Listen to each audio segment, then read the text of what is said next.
the keeper of the hidden sky. In a quiet village between silver mountains and endless green fields lived a 14-year-old girl named Leora. She was known for asking questions no one else thought to ask. Why do stars only shine at night? Where does the wind go when it stops blowing? What lies beyond the last mountain? Most villagers smiled and told her, some mysteries are better left alone. But Leora believed mysteries existed to be discovered. The falling star.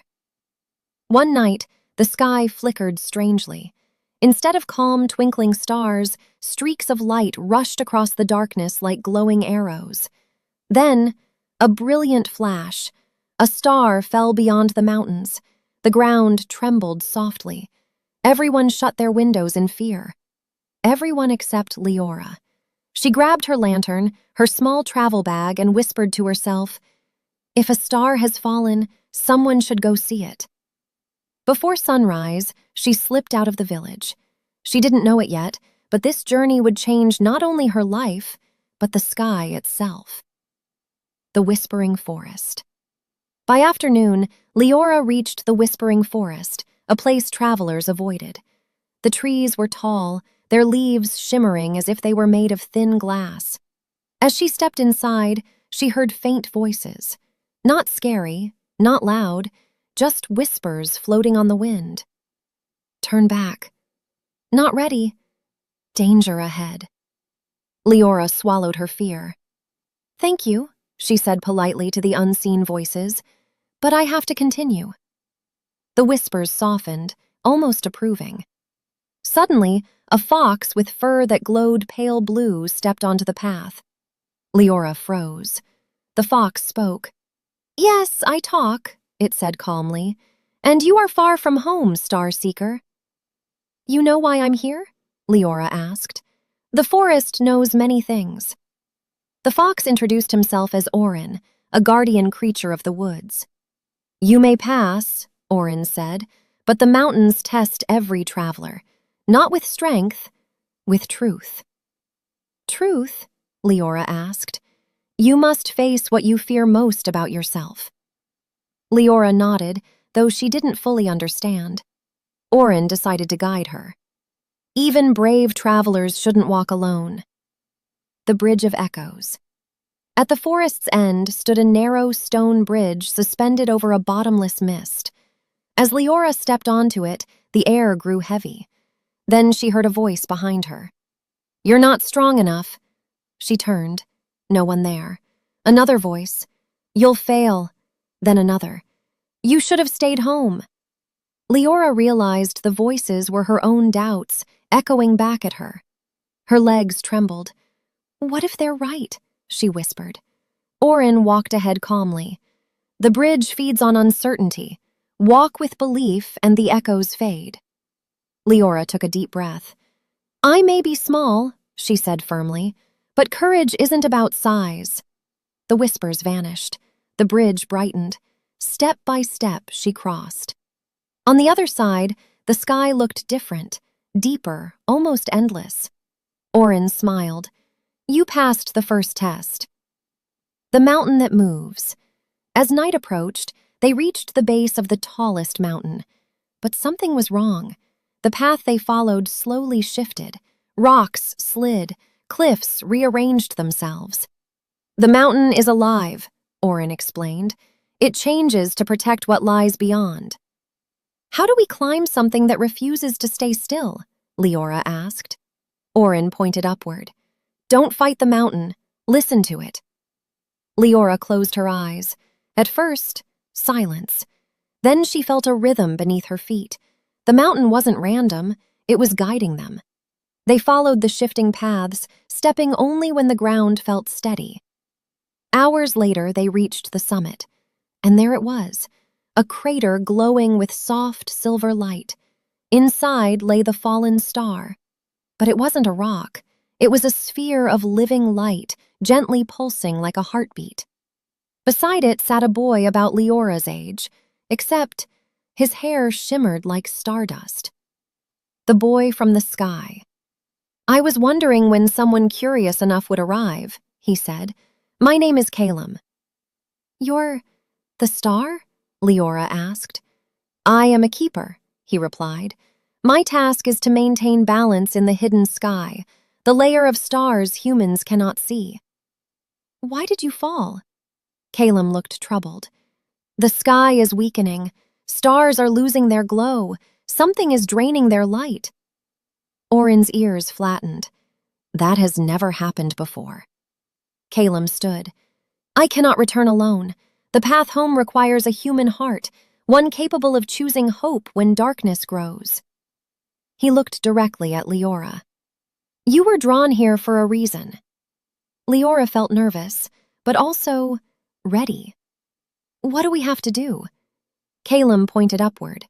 The sky rippled open like water. A staircase made of light descended from the clouds. "Climb," he said. And so they did. The hidden sky. Above the clouds stretched a breathtaking world. Islands floated in the air. Rivers of light flowed between them.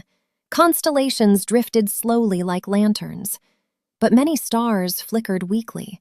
Some had already gone dark. "This is worse than I feared," Calum said quietly. A deep shadow moved across the sky. From its center emerged a massive shape, not a creature but a swirling storm of gray energy. "The Umbra Veil," Calum explained. "It feeds on forgotten dreams and abandoned hopes." "Can it be stopped?" Leora asked. "Yes," he said, "but not with force." They traveled to the Heart Observatory, a tower that monitored the brightness of every star. Inside was an ancient compass. Its needles spun wildly. "What does it show?" Leora asked. "The direction of the strongest hope," Calum said. "We must relight that star first. Others will follow." The compass pointed toward the darkest region of the sky. Of course it did. The star that refused to shine. After a long journey across floating bridges, they found it, a star barely glowing. Unlike the others, this one seemed withdrawn. "Why won't it shine?" Leora asked. Calum touched it gently. "This star once guided travelers, but after centuries of storms and loneliness, it believes no one looks for it anymore." Leora stepped closer. "Maybe it just needs to be reminded." She placed her hand on the faint light. "I don't know everything," she said softly, "but where I come from, even the smallest light helps someone find their way." For a moment, nothing. Then the star brightened slightly. The Umbra Veil stirred, sensing resistance. Wind roared across the sky. Calum struggled to remain steady. "The shadow is trying to stop us." Leora remembered the bridge. "Fear feeds darkness. Belief weakens it." She spoke louder. "You matter! Even if no one says it, you matter!" The star burst into radiant gold. A wave of light spread outward, pushing the shadow back. One star became 10. 10 became hundreds. The sky shimmered again. The choice. But the Umbra Veil gathered itself for one final surge, larger than before. "It will return unless the sky gains a permanent keeper," Calum said. "You mean you?" He shook his head. "My time is ending. Keepers cannot remain forever." Leora understood. "You're asking me?" "Only if you choose it freely," he said. "To guard the sky is to live between worlds, never fully belonging to one." Leora thought of her village, her quiet home, the familiar mountains. Then she looked at the stars, alive again because someone believed in them. "Will I ever see my home?" "Yes," Calum said gently, "but you will also guide countless travelers who look up and wonder." Leora smiled. "I've always wondered what lies beyond the last mountain." She stepped forward. "I choose to become a keeper." The ancient compass glowed brilliantly. Light surrounded her, warm and steady. When it faded, tiny constellations shimmered within her eyes. The Umbra Veil dissolved into nothingness. Balance was restored.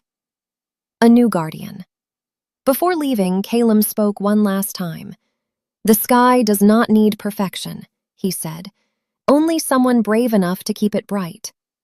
He faded into stardust. From that night onward, sailors noticed clearer paths across the oceans. Travelers lost in deserts found direction again. Children saw shooting stars more often than ever before. And sometimes, if you look carefully at the night sky, you might notice one star shining just a little stronger than the rest. That is Leora. Still curious, still watching, still reminding the universe that even in vast darkness, one brave light can guide the way for everyone.